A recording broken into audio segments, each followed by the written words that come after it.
Okay, this is the part 2 of the video. For some reason, it won't let me record that long, so I'm going to break it down. This is the how to find the volume of cones. So the volume formulas for cylinders and cones are very, very similar.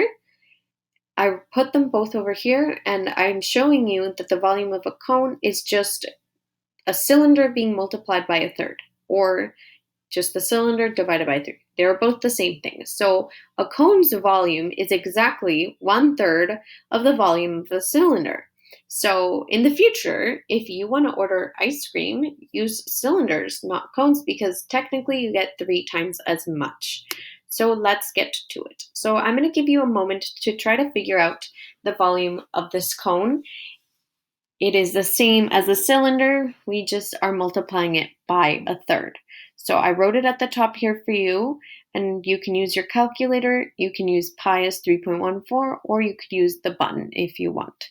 So over here, you have your radius is the one at the bottom, obviously, because that's where the circle is. So just keep in mind that we're looking for the radius.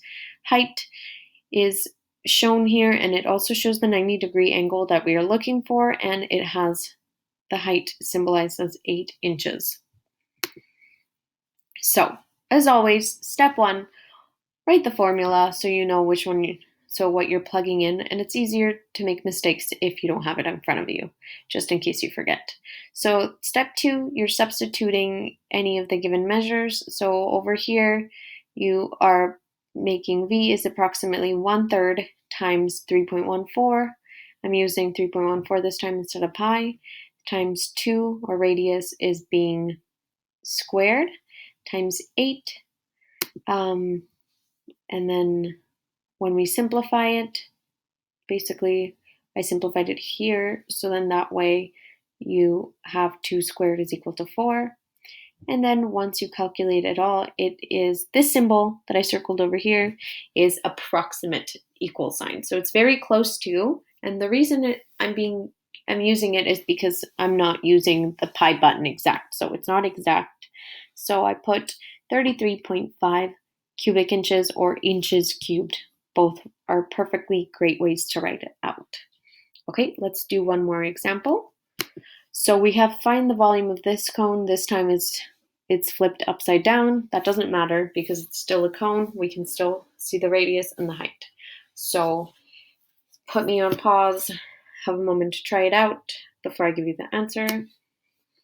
Okay, so to find the volume, first we need to figure out what is the radius of the cone, because right here we were given diameter. We weren't given the radius. So first, we're going to go back to radius is equal to diameter by half. Right now we know our diameter is 15, so we have to half that 15, and that becomes 7.5. Once again, I'm substituting pi as 3.14. The radius is 7.5, and the height is 16 inches. Once I plug it all in, I'm going to simplify it. I don't like multiplying lots of things. I feel like my calculator is a little bit slower, so when I'm doing my final multiplication, I have it all simplified, and 7.5 squared becomes 56.25. Then that way I'm able to multiply it all, and I get my volume is an approximate equally to 942 cubic centimeters, or I can write 942 centimeters cubed. Both are completely great ways to do it. And yeah, that's about it. That is your homework time. As always, please ask me if you have any questions or concerns. And that's about it. Thanks.